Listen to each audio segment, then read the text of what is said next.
Meus queridos e amados irmãos em Cristo, graça e paz do Senhor a todos. Mais uma vez estamos reunidos diante da Santa Palavra de Deus.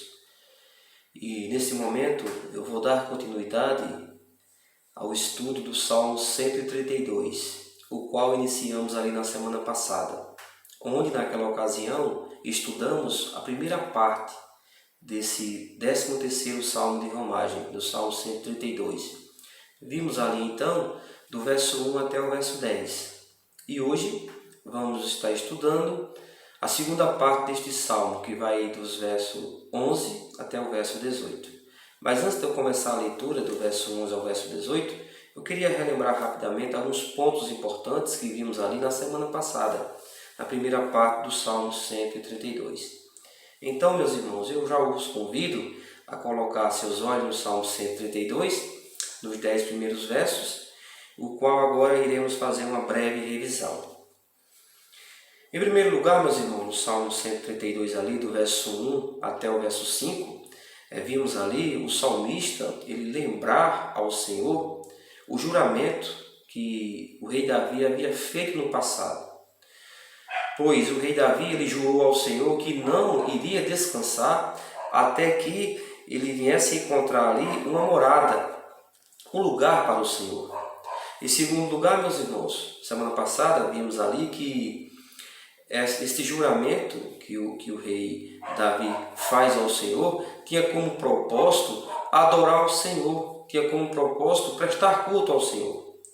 Pois o rei Davi ele tinha dois objetivos principais no seu reino.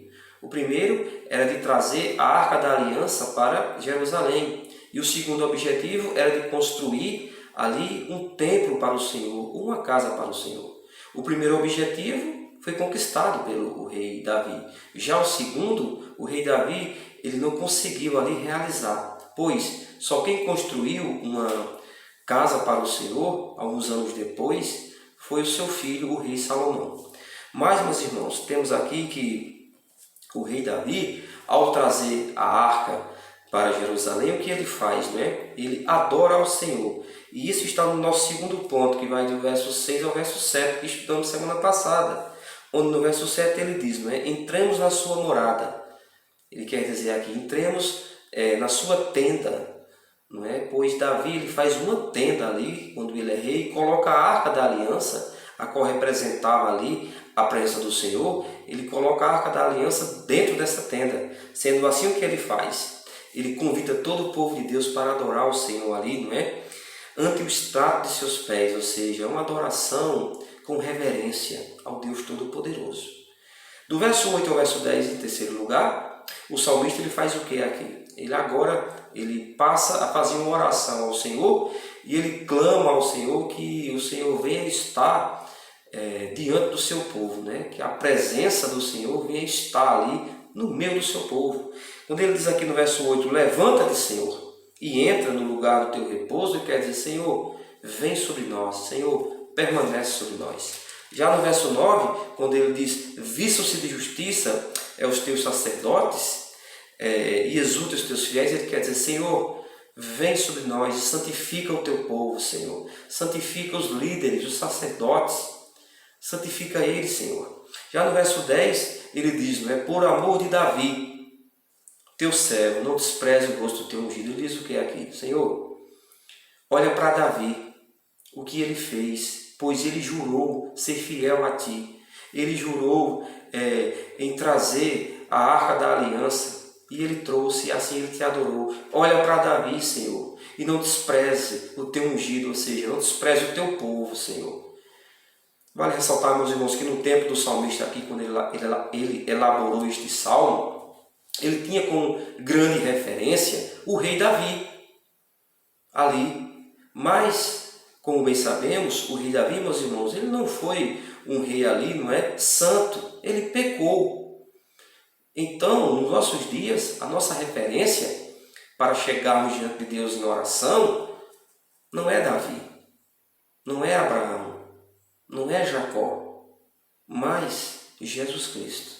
Deveríamos chegar diante de Deus e pedir em favor em Jesus Cristo, por Jesus Cristo, pois saibamos que Ele está neste momento à direita de Deus Pai Todo-Poderoso.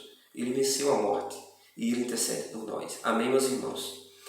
Dito estas palavras preliminares, meus irmãos, aqui, da semana passada do que vimos, nesse momento vamos tão somente agora, se dedicar à exposição da segunda parte deste Salmo 132, que está do verso 11 até o verso 18.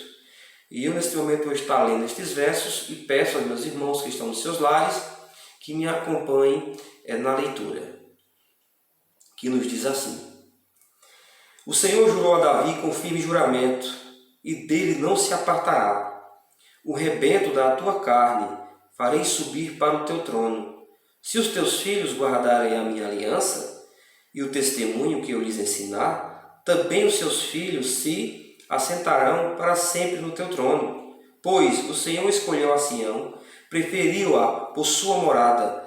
Este é para sempre o lugar do meu repouso. Aqui habitarei, pois o preferi. Abençoarei com abundância o seu mantimento, e de pão fartarei os seus pobres. Vestirei de salvação os seus sacerdotes, e de júbilo exultarão os seus fiéis.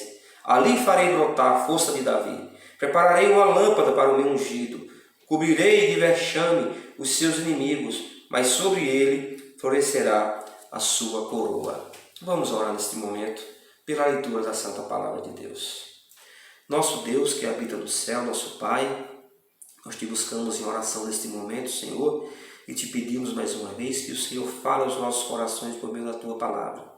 Te peço também, meu Deus, que o Senhor me use como teu instrumento em tuas mãos para a edificação do teu povo. Faz isso, Senhor. Nos comove neste momento para aprendermos a tua palavra, que teu Espírito Santo, Senhor, venha aplicar essa palavra em nossos corações. É isso que nós te pedimos, meu Deus, no nome do teu Filho Jesus. Amém. Bem, meus queridos, como já falei desde antes, estamos aqui agora na segunda parte do Salmo 132, o qual é o 13º Salmo de romagem. E para esta segunda parte eu tenho como tema o seguinte: a confiança nas promessas do Senhor. Confiança nas promessas do Senhor. Então, meus irmãos, essa segunda parte desse Salmo aqui, que vai do verso 11 até o verso 18, vamos ver o salmista aqui em sua oração lembrar ao Senhor as promessas que ele havia feito a Davi. Então, do verso 11 até o verso 12, em primeiro lugar, veremos que o salmista vai relembrar ao Senhor que ele haveria prometido a Davi um descendente, um rei que viria futuramente ali sentar no seu trono. Em segundo lugar, veremos a segunda promessa do Senhor, mediante a Davi e ao seu povo ali, que é a seguinte: que o Senhor iria habitar no meio do seu povo, pois o Senhor escolheu assim. Este relato vamos ver do verso 13 ao verso 14. Em último lugar, veremos a terceira promessa do Senhor que ele faz ali. O salmista ele lembra ao Senhor, então, ali a terceira promessa que ele havia feito. Essa promessa é que Deus iria abençoar o seu povo. Este relato vamos ver também lá do verso 15 ao verso 18. Ditas estas palavras, então, vamos para o nosso primeiro ponto do nosso sermão neste momento, que está do verso 11 até o verso 12, que é o salmista ali lembrando ao Senhor as promessas, a promessa que ele havia feito a Davi de um descendente que viria sentar no seu trono ali futuramente.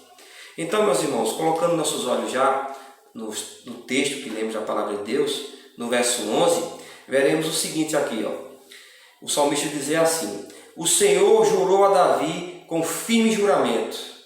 Ele lembra ao Senhor que ele havia jurado a Davi com firme juramento e dele não se apartará. Dele não se apartará. Um rebento da tua carne farei subir para o teu trono.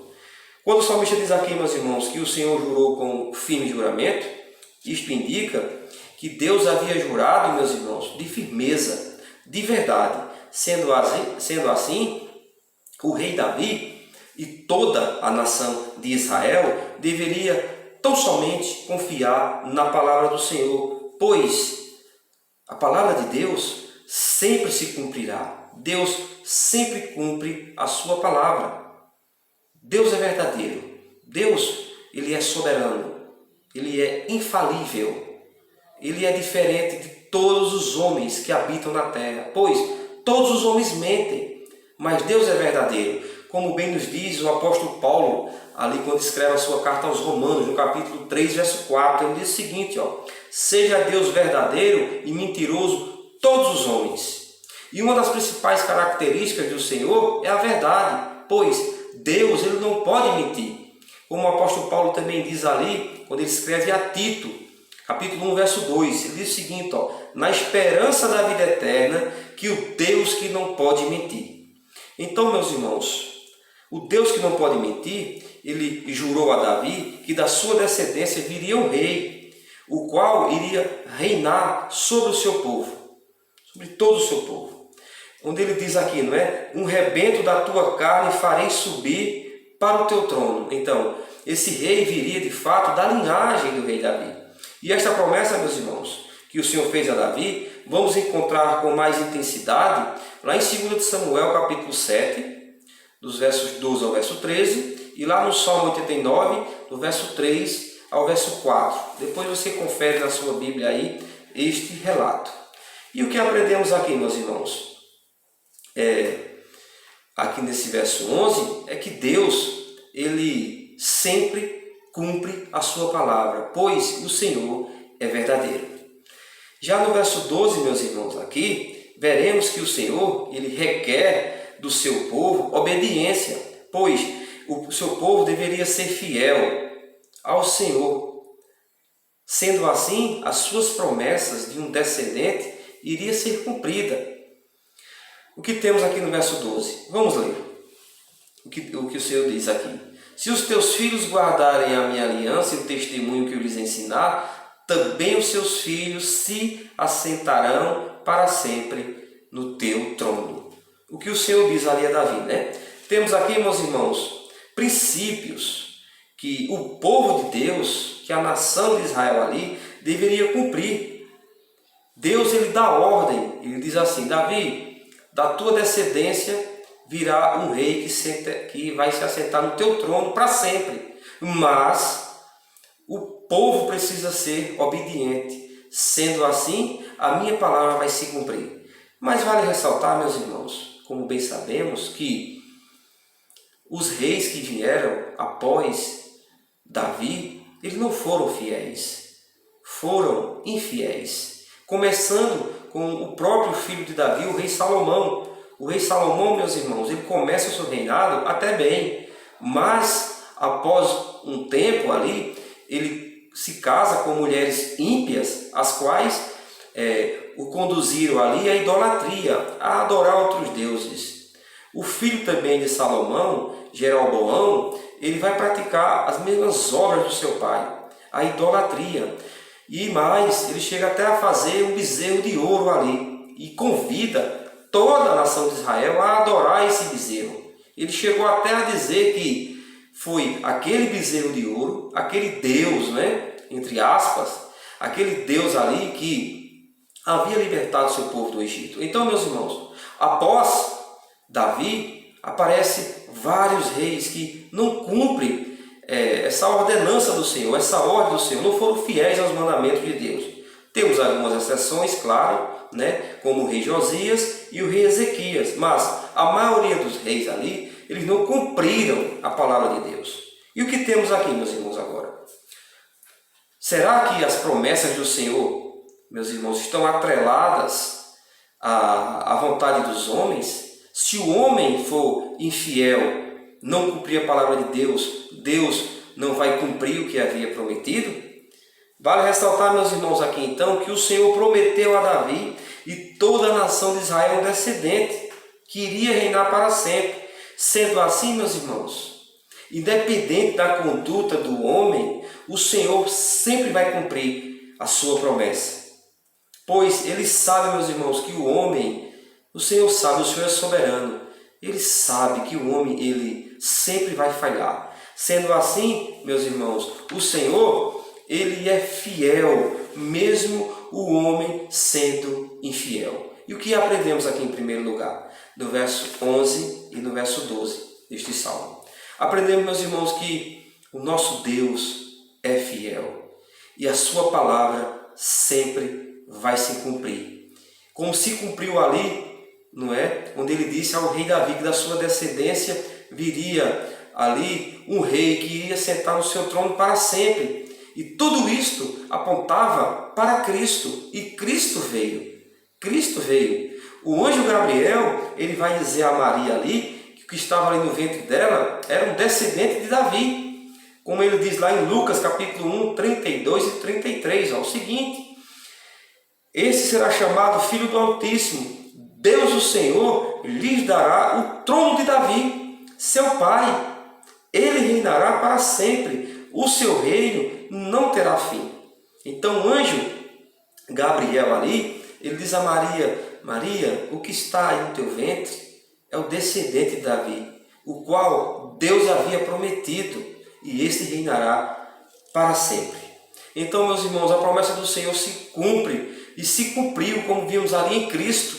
Ele veio, glórias a Deus por isso, e ele, como rei, meus irmãos, ali, ele nos conquistou. Nós que servimos antes ao rei das trevas, a Satanás, ao pecado. Sendo assim, Cristo, como rei soberano, ele veio e no seu estado, meus irmãos, de humilhação ali, como homem, ele reinou e dissipou as trevas. Ele nos tirou das trevas para a sua luz. Hoje ele reina para sempre. Como o apóstolo João tem aquela visão gloriosa do Senhor do céu de glórias, lá em Apocalipse 19, e ele vê ali na coxa do Cristo o nome que está escrito: Rei dos Reis e Senhor dos Senhores. Amém, meus irmãos? O nosso Senhor, ele reina e a sua palavra se cumpre, pois o Senhor mandou seu Filho Jesus Cristo. Amém? Em segundo lugar, meus irmãos, agora veremos aqui o salmista, no verso 13 e no verso 14, lembrar ao Senhor as promessas que ele havia feito ali a Davi, a nação de Israel, que ele iria habitar em Sião, no meio do seu povo. Este relato está aqui no verso 13 e no verso 14, o qual eu vou estar agora lendo para os irmãos, que diz o seguinte: pois o Senhor escolheu a Sião, preferiu-a por sua morada.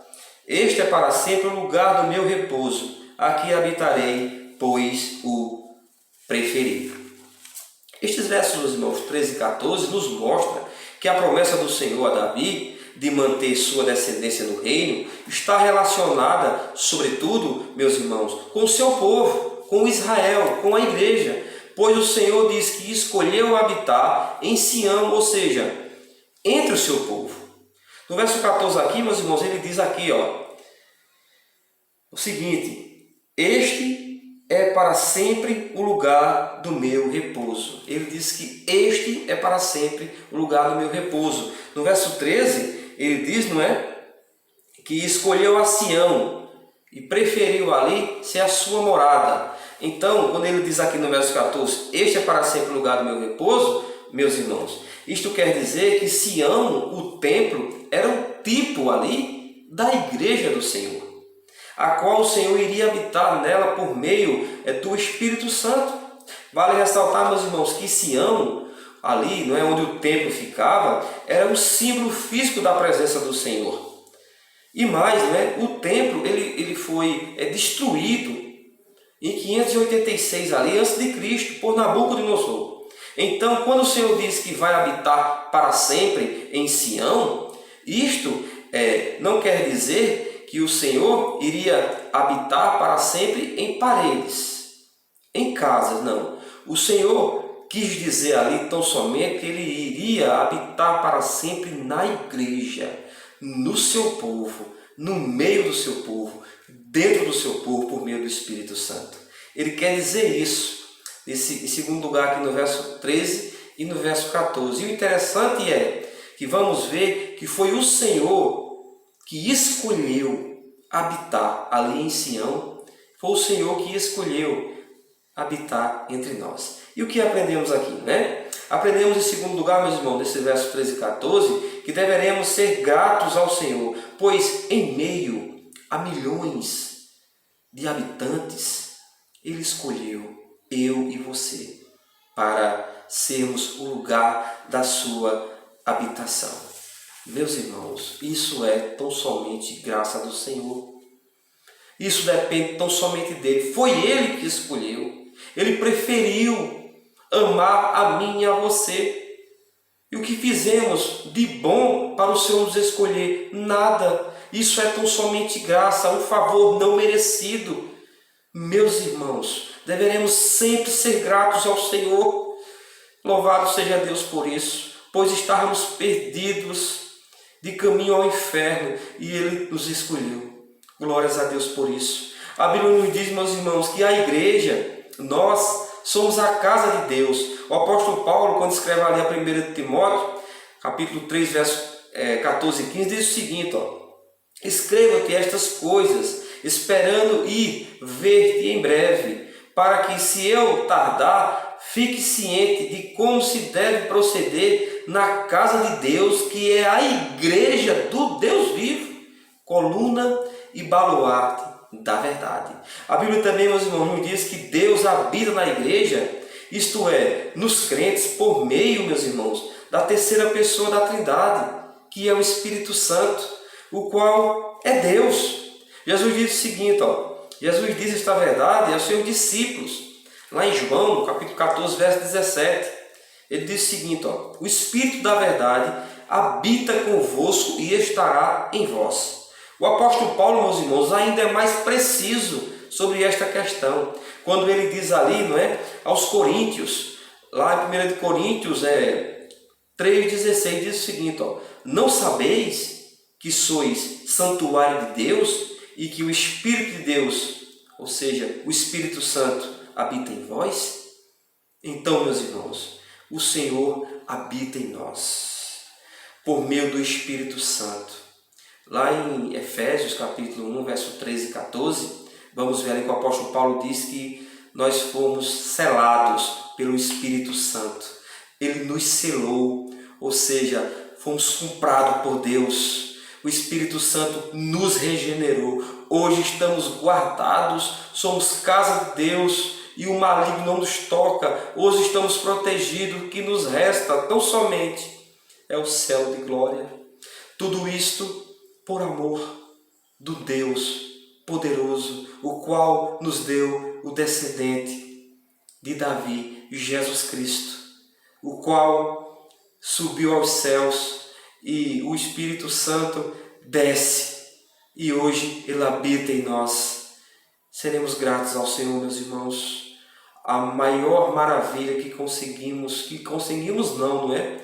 A melhor maravilha que temos foi dada por Deus. Foi Deus que nos escolheu. Amém? Sejamos gratos ao Senhor nesse sentido. Agora, meus irmãos, indo para o terceiro e último ponto, aqui que está do verso 15 ao verso 18, veremos que o Senhor ali, Ele vai prometer a Davi e ao seu povo bênçãos. Então o salmista ele vai lembrar ao Senhor as suas promessas, que são bênçãos sobre o povo de Deus. Então, aqui do verso 15 ao verso 18, veremos a terceira promessa, que era de abençoar ali o seu povo escolhido. No verso 15 diz o seguinte, abençoarei com abundância o seu mantimento, e de pão fartarei os seus pobres. Neste verso 15, meus irmãos, o Senhor promete abençoar o seu povo por meio do alimento. A frase aqui, abençoarei com abundância, meus irmãos, nos indica que o Senhor certamente fará isso, que o Senhor ele é fiel para cumprir o que Ele prometeu, pois Ele não deixa o seu povo desamparado, Ele não deixa o seu povo, meus irmãos, passar fome. Vamos perceber que na Bíblia há muitos relatos que comprovam este fato, que o Senhor ele não deixa a sua descendência passar fome, o seu povo. No deserto, por exemplo, no deserto, quando o povo de Deus ele sai do Egito e fica ali peregrinando por alguns anos, o Senhor alimenta o seu povo por meio do pão e por meio das cordonizes. O Senhor faz chover pão dos céus para o seu povo. Isso é um Deus gracioso, meus irmãos. O Senhor também, meus irmãos, abençoou ali, por meio do alimento, o profeta Elias. E ele usa ali os corvos, não é? Os quais trazia pão e carne para o profeta Elias. Este relato podemos ver lá em 1 de Reis 17, verso 6. O salmista também nos diz o seguinte, meus irmãos, lá no Salmo 37, verso 25. Me escutem com atenção. Olha o que o salmista nos diz ali. Salmo 37, 25. Ó. Fui moço e já agora sou velho. Porém, jamais vi o justo desamparado, nem a sua descendência a mendigar o pão. O que o salmista quer dizer aqui?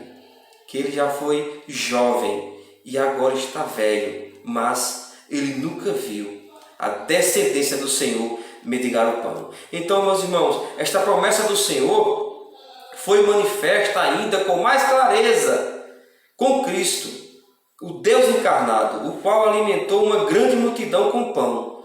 O pão da vida, Jesus Cristo, ele veio, meus irmãos, para alimentar o seu povo ali. E de uma forma, meus irmãos, literal, de fato, ele alimenta aquela multidão que estava ali saciada de fome, estavam passando fome, meus irmãos.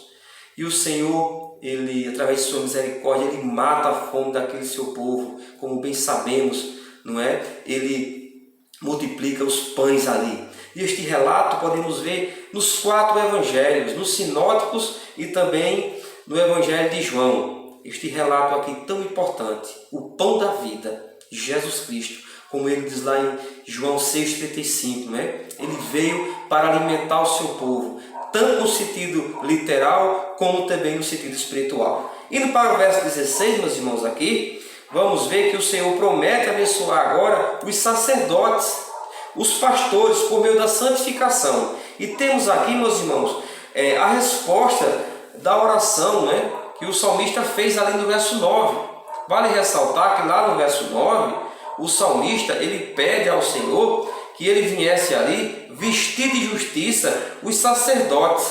E sendo assim, eles vinham, né, o povo de Deus, exultar o Senhor. E aqui no verso 16, Deus ele promete que irá cumprir este ato que o salmista havia ali pedido antes ao Senhor. Ele diz aqui, ó, vestirei de salvação os seus sacerdotes e de júbilo exultarão os seus fiéis. Então, meus irmãos, aqui podemos ver que o Senhor ele promete vestir de salvação, ou seja, promete revestir de santificação os sacerdotes. Possivelmente, meus irmãos, no tempo do salmista, os sacerdotes não estavam vivendo conforme os mandamentos do Senhor. Eram então impuros, pecadores. Então o Senhor promete aqui os santificar. Sendo assim, claro, os fiéis, o povo de Deus, iriam se alegrar, pois estavam agora diante de um sacerdote que não vivia mais de uma forma impura, mas de uma forma santa. Sendo assim, é uma alegria para o povo de Deus. Nos versos 17 e 18 agora, meus irmãos, o Senhor vai prometer abençoar ali o seu povo com o cumprimento da sua promessa. Agora está no verso 11, de onde viria o descendente de Davi, o qual iria reinar para sempre sobre o seu povo. Vale ressaltar, que no verso 11 ali, o Senhor jurou a Davi com firme juramento, de dele não se apartará um rebento da tua carne, que ele faria subir ali para o teu trono. E aqui no verso 17 e 18, o Senhor diz que vai cumprir essa promessa. E ele disse o seguinte aqui, verso 17: ali farei brotar a força de Davi, prepararei uma lâmpada para o meu ungido. Verso 18: cobrirei de vexame os seus inimigos, mas sobre ele florescerá a sua coroa. Quando o Senhor diz aqui, meus irmãos, no verso 17, ali farei brotar a força de Davi, isto quer nos dizer que ali em Sião, ou na igreja, entre o povo de Deus, o descendente de Davi iria brotar. A palavra brotar, meus irmãos, na língua original, nos indica que iria ali vir como renovo, ou como rebento. Diante desta fala do Senhor, então, podemos concluir que esta fala aqui se refere tão somente ao nosso Senhor Jesus Cristo, o qual na sua encarnação, meus irmãos, ele veio ali como o descendente de Davi.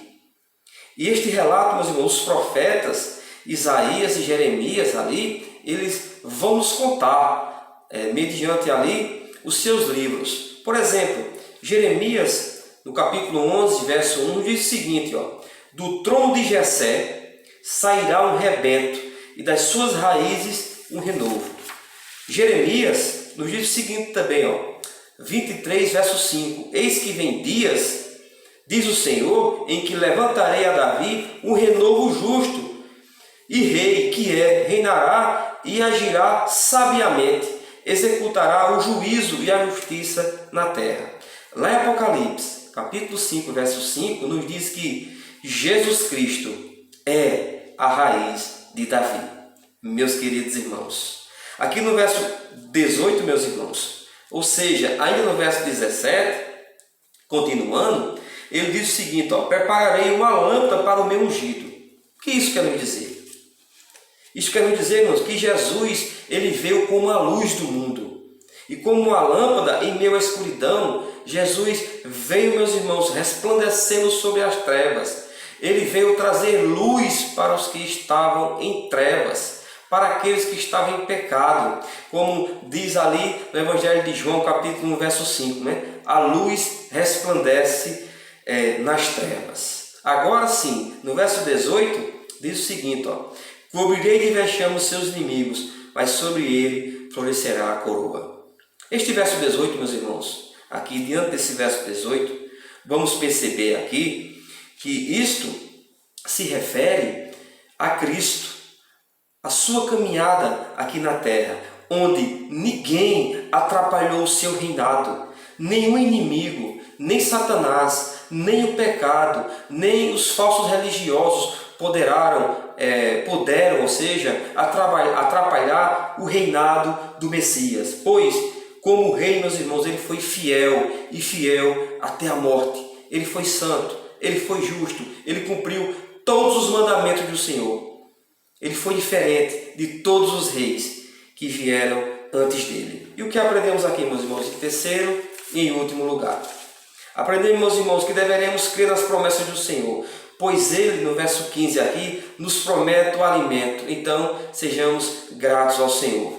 Ele também, meus irmãos, nos prometeu ali, no verso 17, que iria santificar os seus sacerdotes, os pastores. Então, meus irmãos, deveremos ser gratos ao Senhor, pois a santificação dos nossos líderes depende tão somente das mãos de Deus. Que Deus venha ter misericórdia do seu povo, meus irmãos, e que Ele venha santificar os seus pastores. Por fim, meus irmãos, deveremos ser gratos ao Senhor, nosso Deus, pois Ele enviou o seu descendente, a raiz de Davi, Jesus Cristo, o qual na cruz nos salvou. Amém, meus irmãos? Que essa palavra deste salmo fique em nossos corações e próxima semana vamos dar continuidade aos nossos estudos e ali, se Deus permitir, iremos estudar o salmo de número 133. Deus abençoe a todos em nome de Jesus.